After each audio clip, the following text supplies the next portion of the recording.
অকারণ পুলকে ক্ষণিকের গান গারে আজি প্রাণ ক্ষণিক দিনের আলোকে। যারা আসে যায় হাসে আর যায়, পশ্চাতে যারা ফিরে না তাকায়, নেচে ছুটে ধায় কথা না শুধায় ফুটে আর টুটে পলকে। তাহাদেরই গান গারে আজি প্রাণ ক্ষণিক দিনের আলোকে। সুপ্রভাত দর্শক বন্ধুরা, আপনারা দেখছেন চ্যানেল ভিশন নিবেদিত ড্রিমস এন্টারটেনমেন্ট প্রযোজিত শামসের মল্লিকের পরিচালনায় মনোগ্রাহী এক প্রভাতী অনুষ্ঠান সকালের জলসা। সমগ্র অনুষ্ঠানে আপনাদের সঙ্গে রয়েছে আমি আজকে সঞ্চালনায় নবীনা। সকালের জলসা অনুষ্ঠানে আমরা প্রত্যেক দিনই কোনো না কোনো অতিথিকে সঙ্গে পাই, বিশিষ্ট অতিথিকে সাথে পাই। আমরা তার কাছ থেকে আমরা বিভিন্নভাবে সমৃদ্ধ হই, সেটা গানেও হতে পারে, কথায়ও হতে পারে, কবিতায়ও হতে পারে, নৃত্যেও হতে পারে। আজকের অনুষ্ঠানের মালা গাঁথা হয়েছে বিভিন্ন কথায় কথায় এবং কবিতায়। আমাদের সঙ্গে আজকে রয়েছেন বিশিষ্ট কবি শ্রী পার্থ ব্যানার্জি। মনের মানুষ সাংস্কৃতিক সংস্থার পক্ষ থেকে আজকে আমাদের সঙ্গে রয়েছেন শ্রী পার্থ ব্যানার্জি। স্বাগত জানাই দাদা আপনাকে আজকে সকালের জলসা অনুষ্ঠানে। আমরা তো বিভিন্ন আঙ্গিকের কবিতা শুনবো। পার্থদা নিশ্চয়ই একেবারে ডালি সাজিয়ে নিয়ে এসেছেন, কবিতার ডালি বলতে বলতে চলবে আর কি, মানে কথায় কথায়। এই জন্যই প্রথমেই আপনাদেরকে বলে দিয়েছি দর্শক বন্ধুরা যে আজকে কথায় কবিতায় আমরা রয়েছি। তো কথায় কথায়তে প্রথম শুরুটা তাহলে একটা কবিতা দিয়েই হোক, তারপরে কথা হচ্ছে। গত বৃহস্পতিবার রথের রাশি টানলো সবাই আমরা, একদম জগন্নাথের রথ টানা, তাকে নিয়ে শুরু হোক তাহলে। আচ্ছা, তাকে নিয়ে শুরু হবে কবিতা, কিন্তু আমার একটা ছোট্ট কথা খুব মনে পড়ে গেল। কবিতায় আমরা যাব, ছোটবেলায় রথ টানা হতো। অবশ্যই রথ টানার কিছু স্মৃতি মনে পড়ে। আচ্ছা, শুনবো কবিতার পরে। অবশ্যই, নিশ্চয়ই, চলো। জগন্নাথ জগন্নাথ এগিয়ে চলো জগন্নাথ, মাথার উপর উঠছে হাত, ভিড় টানছে রথের রশি, চোখে মুখে লেপটে খুশি। রথে চাকা ঘড়িয়ে বাতাসাগুলো ছড়িয়ে, পান্ডাদের দেমাগ ভারী, ধাই কিরকিরি ধাই কিরকিরি। এগিয়ে চলো জগন্নাথ, সবাই মিলে একসাথ, ঢাকের তাল ঢ্যাঙ্কুরাকুর, নাচের তালে যাচ্ছে রে দূর। পতাকা ওরে পতপতিয়ে, জয় জগন্নাথ যায় চেঁচিয়ে, চল রে চল তাড়াতাড়ি, ধাই কিরকিরি ধাই কিরি। এগিয়ে যায় জগন্নাথ, সামনে পিঠে চলছে সাত, ঝিরঝিরিয়ে ঝরঝরিয়ে দিচ্ছে আকাশ জল ভরিয়ে। চলছে রথ বিচ্ছে পথ, নেই কোনো কেউ স্থানুবৎ, রশি ধরার কারাকারি, ধাই কিরকিরি ধাই কিরকিরি। এগিয়ে রথে জগন্নাথ, বলরাম দিচ্ছে সাথ, সুভদ্রাও আছে পাশে, ভিড় চলেছে গায়ে ঘেঁষে। রশির টান, মনটা করে আনচান, যাচ্ছে ঠাকুর মাসির বাড়ি, ধাই কিরকিরি ধাই কিরকিরি। এগিয়ে চলো জগন্নাথ, এগিয়ে চলো জগন্নাথ। বলে বাহ, সত্যি মানে প্রভুকে নিয়ে সকাল সকাল প্রথম কবিতা খুবই ভালো লাগলো। কিন্তু ওই যে আমার মাথাতে যেটা এসেছে যে ছোটবেলায় রথের কিছু স্মৃতি শুনতে চাই। আমাদের শ্রাবণ রায়চৌধুরী বংশের রথের টান একটা আছে আমাদের, মানে ঐতিহাসিক বেহালা বরিশার বিখ্যাত রথের, ওইটা আমরা সবাই চলে যেতাম। অ্যাকচুয়ালি রথ টানার থেকে বেশি ছিল বাচ্চাগুলো ছুটতো আর সেগুলো খাওয়ার জন্য। ওইটাই ছিল আসল ভালোবাসা।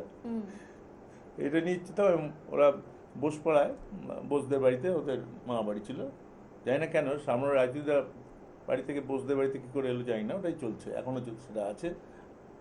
সে গত বৃহস্পতিবার চলে এসছে, ওটা নিয়ে গেছে, আবার ফিরে যাবে তারপরের সঙ্গে যেন আসবো, ফেরার রথে ফেরাটা নিয়েও কবিতা বলবো। নিশ্চয়ই আমরা কবিতা শুনবো। কিন্তু এই যে আচ্ছা, কখনো কি মাহেশের রথে বা অন্য কোথাও রথে কখনো যাওয়ার সুযোগ হয়েছে? না, আমি যাই না, ওসব জায়গায় ভীষণ ভিড় লাগে, হ্যাঁ বড্ড ভিড় হয়, কিন্তু যাই হোক, মানে ওই পুরীতে রথে একবার গেছিলাম, অত লোক ভালো লাগেনি, এত লোক ওই টানছে, আর যেন মানে কোনো ডিসিপ্লিন নেই, কোনো কিছু নেই, একটা বিশ্রী অবস্থা। হ্যাঁ, একটা মানে বিশৃঙ্খলা সৃষ্টি হয়েই যায়, এতটা ইয়ে থাকে। আচ্ছা, এই যে আপনি তো একজন কবি মানুষ, তা বিভিন্ন প্রেক্ষাপটের কবিতা আমরা কি আজকে শুনবো নাকি? এই যে বৃষ্টি হলে, বৃষ্টি নিয়ে এখন একটা বর্ষা বৃষ্টির চলছে, সিজন চলছে, চলছে, তা নিয়ে একটা কবিতা হয়ে যায়। একদমই হয়ে যাক। তোমাকে দিলাম বৃষ্টি ভেজা সোদা গন্ধ মাখা ভালোবাসা, তোমাকে দিলাম একরাশ আনন্দ সাথে নিয়ে, তোমাকেই শুধু কাছে পেলাম। অপরূপ কাব্যের ঘ্রাণ খুঁজে তোমার দিকে এগিয়ে গেলাম। ভেসে থাকা একা হয়ে থাকা স্বপ্নগুলো আবার ফিরে দেখলাম। জীবনের প্রত্যয় পথে এগিয়ে যেতে যেতে কত কথা ভাবলাম। রামধনু মাখা সূর্যের রোদে মুখর বেলায় হারিয়ে গেলাম। আস্তে আস্তে ছোট হতে হতে অদৃশ্য হতে চেয়েছিলাম। শেষ প্রান্তরে হতাশার মাঝে তোমাকে পেয়ে আবার উজ্জ্বল হলাম। কাছে পেয়ে ছায়ায় বসলাম, তোমার আশ্রয় যেন নবতৃপ্তি। মুষ্টি মন ভুলানো কথা হাসি, জোয়ার ভাঙা উচ্ছ্বাসিত দৃপ্তি। আমি শুধু তোমাকেই পেলাম, আমি শুধু বৃষ্টি বাজার সোদামন্দ মাখা ভালোবাসা তোমাকে দিলাম। আমিও নিলাম। আচ্ছা, পার্থদা, এই যে কবিতা আবৃত্তি করার সময় মানে যে কোনো ধরুন আবৃত্তি করার সময় কিভাবে একজন কবির ভাবনা ও অনুভূতিকে নিজের কণ্ঠে একজন মেলে ধরেন? যাই না, এমনি হয়ে যায়, বলে দিই, বলতে থাকি, বলে যাচ্ছি। আর যেহেতু আমি স্কুলে শিক্ষকতা করি, ছাত্রদের সঙ্গে কথা বলতেই হয়, সেই অভ্যাসটা তো আছে। হ্যাঁ, মানে আমি এটা বলতে চাইছি যে মানে ধরুন এখনকার প্রজন্মদের মধ্যে মানে এই কবিতা সাংস্কৃতিক বিষয়টার খুব অভাব দেখা যায়। আচ্ছা, মোবাইলটা চলে আসার পর থেকে অনেক কিছু খারাপ জিনিস এসছে, তাহলে হ্যাঁ, সারাদিন ধরে ওটা নিয়ে পড়ে নিশ্চয়ই থাকে। এসেছে। তো সেই ক্ষেত্রে সেই সব তাহলে ওখানে ভালো দিকটাও তাদের, আছে কিন্তু। হ্যাঁ এখন ছেলেমেয়েরা গান গাইছে, আগেকার দিনে যে ভালো ভালো গান গাইছে, তার যে মিউজিকটা অটোমেটিক পেয়ে যাচ্ছে, সেটা কিন্তু ভালো দিক। আবার কবিতাতেও তাই পাচ্ছে কিন্তু, হ্যাঁ সুন্দর ছোট্ট করে বাজনা বাজিয়ে দেওয়া হচ্ছে, যাতে কবিতা শুনতে আরো ভালো লাগে। হ্যাঁ, মানে ব্যাকগ্রাউন্ড মিউজিক যেটাকে আরো আর ভালো লাগে। আর কি যেটা আপনি বলতে চাইছেন না, আমার বক্তব্যের বিষয়টা আলাদা। যে এই যে ধরুন মানে কোথাও কি কখনো মনে হয় যে যেন কবিতার চর্চাটা একটু ফিকে হয়ে যাচ্ছে এখনকার প্রজন্মদের না না, মধ্যে? আজকে বদুদীর বন্দ্যোপাধ্যায় যে শুরু করেছিলেন যে জায়গাটা, সৌমিত্র চ্যাটার্জি যে শুরু করেছিলেন, হ্যাঁ, এর জগন্নাথ বসু, উনিও বসু তো অন্যরকম ব্যাপারটা ছিল। কিন্তু এই দুজন জায়গাটা, সৌমিত্র আর ব্রততী, কিন্তু আমাদের জায়গাটাকে অন্য জায়গায় নিয়ে চলে গেছেন এখন। হ্যাঁ, সেই জায়গাটা কিন্তু সেটা ভাবতে তো পারা যায় না। আছেই, কিন্তু কোথাও কোথাও যেন এখন আমরা দেখতে পাচ্ছি যে বিশেষ করে যারা ইংলিশ মিডিয়ামের যারা আর কি বাচ্চা কাচ্চা, তাদের মধ্যে বাংলাটার প্রতি একটা অনীহার একটা বিষয় আসছে। আচ্ছা। তো সেই সবের ক্ষেত্রে আপনার একটা পরামর্শ কি অ্যাজ আ হ্যাঁ, শিক্ষক হিসেবে আপনি কি দেবেন? আসলে এটা তাদের দোষ না, দোষ তো আমাদের, দোষ তো আমাদের। আমরা যেমন নিয়ে যাবো সেটা সেরকম যাবে।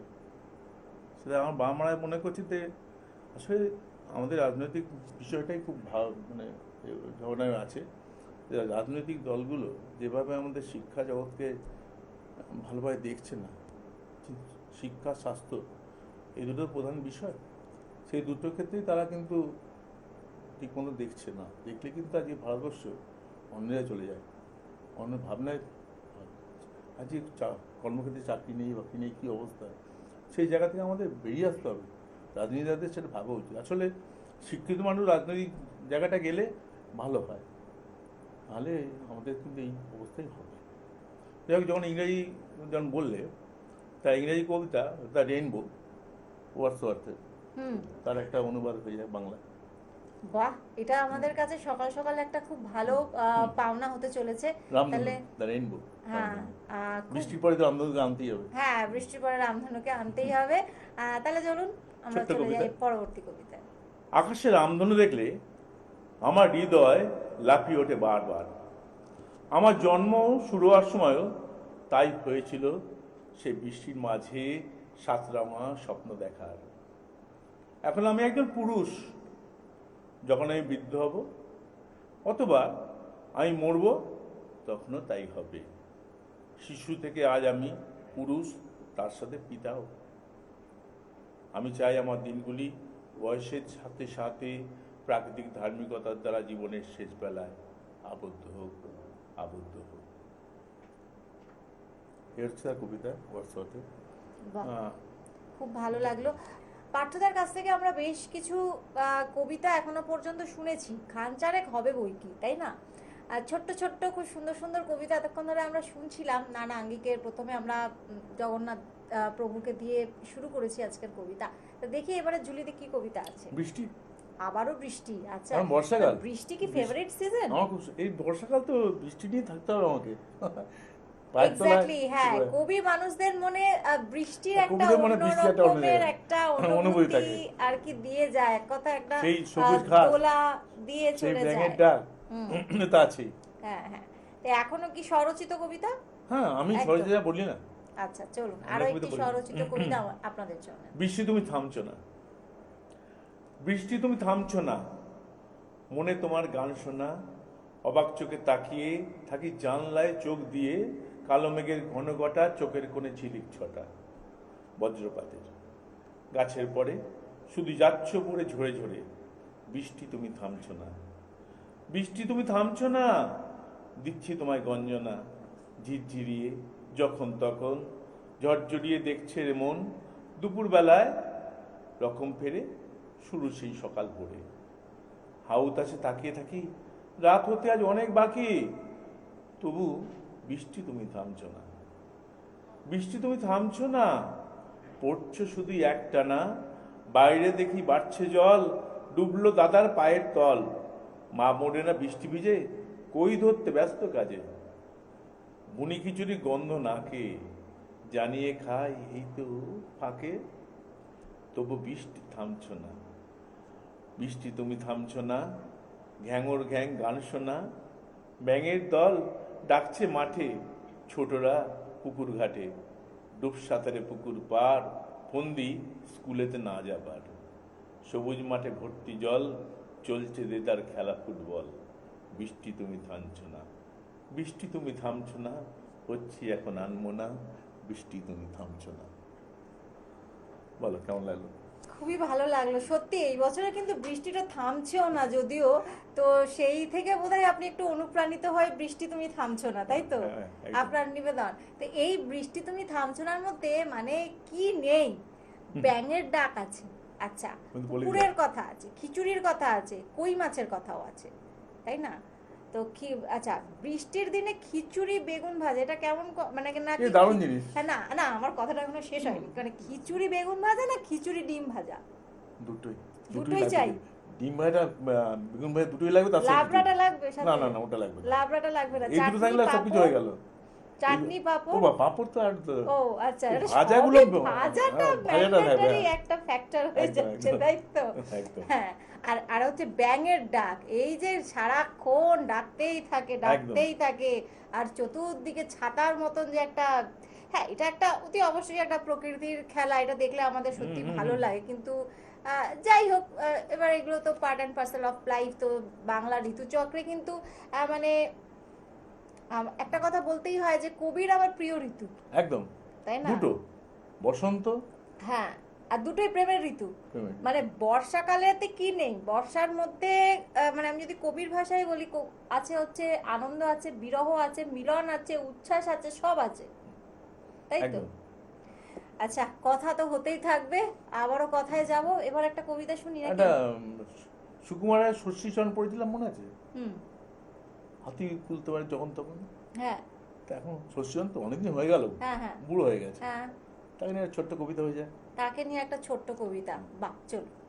ষষ্ঠীচরণে কাঁপছে হাঁটু, ঠক ঠকিয়ে ভীষণ, বললে বুড়ো আর পারি না খেতে আগের মতন, যখন ছিলাম সময় আমার উড়িয়ে দিতাম থাবায়, অম্বলেতে কাত হয়েছি পেটটা না দেয় সায়, বুকের ভিতর ধরপড়ানি, হাঁটলেই হাঁপ ধরে, এক থালা ভাত খাবার পরে পেটটাই যায় ভরে, সারাদিনটা শুয়েই থাকি, কেউ নেই আর পাশে, বউটা আমার ভাত টাত দেয়, তাই বেঁচেই আছি বসে, লকলকিয়ে ওঠে না জিভ মাছ মাংস পেলে, এখন শুধু থাকছি কেবল শুক্তো পেঁপের ঝোলে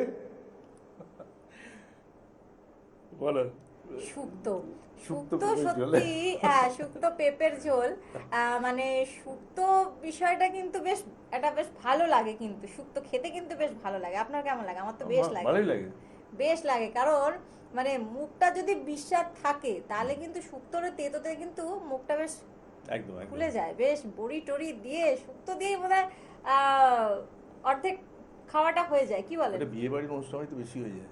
হ্যাঁ হ্যাঁ, সেটা অবশ্য হয়, কিন্তু শ্রাদ্ধ ওই বাড়িতে যে বিশেষ করে হ্যাঁ, কিন্তু ওই যে দুধ টুধ দিয়ে যেটা বানায় খেতে সত্যি খুবই ভালো ভালো লাগে। লাগে। কিন্তু আবার সব সময় সেটা আবার হয়ে ওঠে না, ওটা একটু রিচ অন্য খাওয়ার ধাঁচের পাওয়া হয়ে যায়। যায় না। না, এখানে একটা ব্যাপার আছে, এই শুক্তোর সঙ্গে যদি একটা কাঁচা লঙ্কা এডিশন দেওয়া হয় তাহলে একদম জমে যায় কিন্তু। এটা জানতাম না, জেনে হ্যাঁ, গেলাম। এটা এটা এটা বলে দিলাম, কারণ এটা এটা আমি নিজে তো ছোটদের কাছ করে থেকেও থাকি। শেখার আছে কিন্তু অনেক কিছু।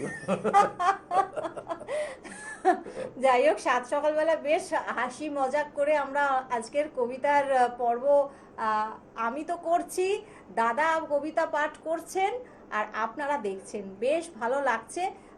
তাহলে পরের কবিতায় হ্যাঁ, যাব। বন্ধু। বন্ধু, হ্যাঁ। বন্ধু বন্ধুটা তো রহর একটা সাথে। বড় জায়গা আমাদের কাছে, মোবাইল নয়, একদম বন্ধু। হ্যাঁ, একদম বন্ধু, আমি সেটা বুঝতে পেরেছি, ওই জন্যই বললাম বন্ধু আমাদের রহর আড্ডা সাথে। মারার জায়গাটা একটা আছে হুম, বন্ধুত্বের। আচ্ছা, ওটা হচ্ছে আমাদের কাছে অক্সিজেন।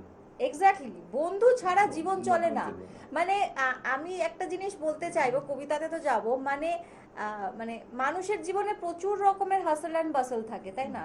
তো সেক্ষেত্রে at the end of the life, at the end of the day, you একদম। Need someone, some friend to share your feelings, হ্যাঁ, রাইট? একদম।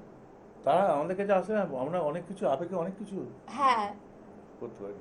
সেটাই। আর দেখা হলে তো পুরনো বন্ধু দেখা হলে তো সে ঘন্টা দুই চলে যায়। একদম একদম, সেই যাই আড্ডা, হোক, সেই আবেগে। সেই আড্ডার কবিতাই আবেগে, হল শুনবো। আবেগে। আবেগে, যখন দেখা আচ্ছা, হয়েছে তার আবেগ। বাহ। বন্ধু, তোরা থাক একসাথে, আমি পথভোলা হয়েই থাকি। একা একা ভাবি শূন্য পৃথিবীতে আর কত দূর যেতে বাকি। গন্তব্য নির্দিষ্ট, গেছিস সবাই, শূন্য মন রাতের আধারে, স্বপ্নেরা ভাসে স্মৃতির পাতায়, তারাগুলো দেখিয়াছে অন্তরে। স্মৃতিমন্থর আশারা নদী তীরে, হয়তো কোনো সুখ ফিরবে আবার, তোদের মধ্যে আছি আমি, বন্ধ চোখেও তোদের দেখি বারবার। আমাদের দৃঢ়বন্ধন গভীরে, হেসে বেড়ায় এখন নগরে নগরে, সক্ষের শক্তি সঞ্চয় হয়ে যাচ্ছি, দেখা হবে আবার হয়তো কোনো বছর ফিরে। একরাশ আশা এবার হয়তো নিরাশার দোলা দিয়ে গেছে, হতাশা গ্রাস করেনি, বরং বেশি করে আছি তোদেরই কাছে। বন্ধুরা মিলেমিশে থাক একসাথে, হাতে হাত রাখ আবেগের টানে, ভেসে যা আজ কথায় আনন্দে আর আবৃত্তির সাথে গানে গানে। অপূর্ব অপূর্ব, খুব সত্যি ভালো লাগলো। এখন বন্ধুরা বিরহ থাকে না, হুম, যে অবস্থাটা থাকে সেটাই বললাম। হ্যাঁ, মানে একটা বন্ধুর সঙ্গে আর একটা বন্ধুর যে হয়তো সে দূরে অনুভূতি, চলে যে গেছে, ফিলিংস, চলে গেছে। সে হয়তো সামনে এখন নেই, হুম। তার প্রতি যে টানটা তো থেকেই একদম যাচ্ছে, বিরাট। সেইটাকেই আর কি কবিতার মাধ্যমে হুম। আপনি ব্যক্ত একদম করতে একদম। করেছেন। আমরা শেষের দিকে এগোচ্ছি, তাই আমার কথা এখন থাক, আমি বরং দাদার কাছে আবারও অনুরোধ করি হুম। কবিতায় চলে যেতে। আচ্ছা, আমার বাবা এক খুব মারা গেছে। এক সেদিন অপূর্ব, মানে অমায়িক হ্যাঁ, জিনিস। বাবাকে নিয়ে স্মরণ না করলে কবিতাটা ঠিক ভালো লাগবে না এই সময়টা। না, আর এই বলুন। এই মাসেই বাবা মারা গেছিলেন, 11ই জুলাই। তাই বাবাকে নিয়ে কোনো কবিতাটা বলতেই হবে। নিশ্চয়ই বাবা বলুন। তুমি, সেদিনে আছড়ে পড়া ঝড় আজও বুকে মোচড় দিচ্ছে, হৃদয়ের উজাড় করা ভালোবাসা এখনো বারবার বোঝাচ্ছে, নেই নেই আর নেই বাবা তুমি। প্রশান্ত বৃষ্টি আজও অশান্ত করে মন আর আমাদের অতীত স্মৃতির স্মরণে উঠে আসে, না থাকার বেদনার বৃত্তের সম্বিত। এখনো মনে হয় বাবা কাছে আছো তুমি। পরিবারের সবাই নির্লিপ্ত অলক্ষ্যে, পাশের মানুষ নয় মহিরুও ছিলে, আহ্বান ছিল আশ্বস্তের দুয়ার, তাই মেঘেরা উড়ে যায় আকাশের নীলে, স্মরণের বেলায় ভাবি পাশে বাবা তুমি, সোজায় দাঁড়িয়ে আছে মেরুদণ্ড, বেলা অবেলার গান অশ্রু জলে শুনি, শিরায় শিরায় নিস্তব্ধ ইতিহাস বাস্তবে, তোমার ইচ্ছায় আঁকে বুকি স্তব্ধ হয়নি, বকুল ফুলের সাথে কাছে থেকো বাবা তুমি। মানে আমিও কিছুক্ষণের জন্য বাকরুদ্ধ, কারণ আমিও ঠিক বছর খানেক দেড়েক আগে আমিও আমার বাবাকে হারিয়েছি। এরকমই আমাদের তো বাবা একজনের কাছে কি আর না থাকলে কি, সেটা বোধহয় মানে আমি আপনার বিষয়টা খুব ভালো করে আর কি বুঝতে পারলাম, কারণ এটা একটা অন্যরকম ফিলিংস। বাবা হচ্ছে এক বটগাছ, একদম বাবারা চুপচাপ থাকে, কিন্তু বাবারা বেশি দেখায় না অনেক কিছু, কিন্তু বাবারা তাদের ফিলিংসটাকে ভেতরে সাপ্রেসড রেখে দেয়। একদম ঠিক আছে, মানে সেটা মানে অনেক কিছু আছে যেগুলো ঠিক বচনে প্রকাশ করা যায় না। বাবার সঙ্গে যে সন্তানের যে ফিলিংস, এটা মানে আমরা একটা জিনিস আমরা এগোচ্ছি যদিও, কিন্তু আমরা একটা ছোট্ট যখন আমরা বুঝতে পারি কি হারালাম একদম। কিন্তু আমরা দেখেছি, আমরা সবসময় মায়েদেরকে হাইলাইট করতে থাকি, কিন্তু বাবারা যে ক্যামেরার পেছনে থেকে যে একটা এত সাপোর্ট দিয়ে যায়, এটা নিস্তব্ধে সাপোর্ট করে যাচ্ছে। কিন্তু যখন আমরা তাকে হারাচ্ছি, আমরা তখন বুঝতে পারছি যে আমরা কি হারিয়েছি। তা বলতে বলতেই আরেকটা কবিতা মনে পড়লো, শেষ কবিতা উইলিয়াম ওয়ার্ডসওয়ার্থের লেখা, তা পছন্দ করেছি আমি, ড্যাফোডিলস। ফুল। আমি একাকী ঘুরে বেড়াচ্ছিলাম মেঘের মতো তাদের সাথে, উঁচু উপত্যকা এবং পাহাড়ে যারা ভেসে বেড়ায় ডানা মেলে থাকে পথে পথে, যখন আমি দেখলাম একটা সোনালি ড্যাফোডিল হ্রদের ধারে গাছে আর চারপাশে উঠছে যেন বাতাসে, নাচছে আর হাসছে শিশুরা খিলখিলিয়ে গাছগুলোর কাছে কাছে। শুধু দেখে গেলাম একা আর একা। তাহলে নানা রঙের কবিতা নিয়ে আমাদের আজকের সকালের জলসা অনুষ্ঠানের পর্ব কিন্তু একেবারেই জমজমাট ছিল। সত্যি কথা বলতে গেলে আজকের এই পর্বে যে অনেক ধরনের জ্ঞান আমি তো সঞ্চার করেছি, আশা করছি যারা যারা আপনারা আজকের অনুষ্ঠান দেখছেন তারাও আজকে সঞ্চার করেছেন, কারণ আজকে পার্থদা নানা আঙ্গিকের কবিতা নিয়ে এসেছেন। মানে সেটা বৃষ্টিও হতে পারে, ভগবানও হতে পারে, ফুল হতে পারে, পাখি হতে পারে, বাবা হতে পারে, মানে বন্ধু হতে পারে, মানে নানা মানে আমাদের জীবনের যে যে ফ্যাক্টরগুলোকে নিয়ে আমরা থাকি সাধারণত, আমরা বাস্তব জগতের মধ্যে যে যে জিনিসগুলোর সঙ্গে আমরা থাকি, সেটাকেই দাদা মেলে ধরতে চেয়েছেন আজকের এই পর্বে। খুব ভালো লাগলো আজকের এই পর্বে আমাদের এত সুন্দর সুন্দর কবিতা উপহার দেওয়ার জন্য। চ্যানেল ভিশনের পক্ষ থেকে জানাই আপনাকে অনেক অনেক ধন্যবাদ। আপনি খুব ভালো থাকুন, সুস্থ থাকুন, কবিতায় কবিতায় থাকুন। আমাদের গ্রুপ আছে মনের মানুষ, আচ্ছা, সেই গ্রুপটায় আমরা একসঙ্গে থাকি। আচ্ছা, শামসের মল্লিক মশাই আছেন, তার নাম তো বলতেই হবে। নিশ্চয়ই। আমরা বাপ্পা আছে, বাপ্পা বেড়া ওরা আছে, ওদের নিয়ে আমাদের এই মনের মানুষ এটা পড়ে জলসা আমরা থাকি। বাহ, খুব ভালো, এইভাবেই চলতে থাকুক আপনার মনের মানুষ সাংস্কৃতিক সংস্থা। আমরা আজকের অনুষ্ঠানের একদমই শেষ এসে গেছি। অনেক অনেক ধন্যবাদ জানিয়ে আজকের এই পর্ব থেকে চ্যানেল ভিশনকে ধন্যবাদ জানাই, শামসের মল্লিক মহাশয়কে ধন্যবাদ জানাই, টেকনিশিয়ান সমস্ত বন্ধুদেরকে ধন্যবাদ জানাই, আর আমাদের প্রিয় দর্শক বন্ধু আপনাদেরকে ধন্যবাদ জানিয়ে আমি নবীনা আজকের মতো এখান থেকে বিদায় নিচ্ছি। আবারও আপনাদের সঙ্গে দেখা হবে, কথা হবে অন্য কোনো অতিথিকে সঙ্গে নিয়ে অন্য কোনো পর্বে। সকলে ভালো থাকুন, সুস্থ থাকুন, নমস্কার। সকালে জলসা, সকালে জল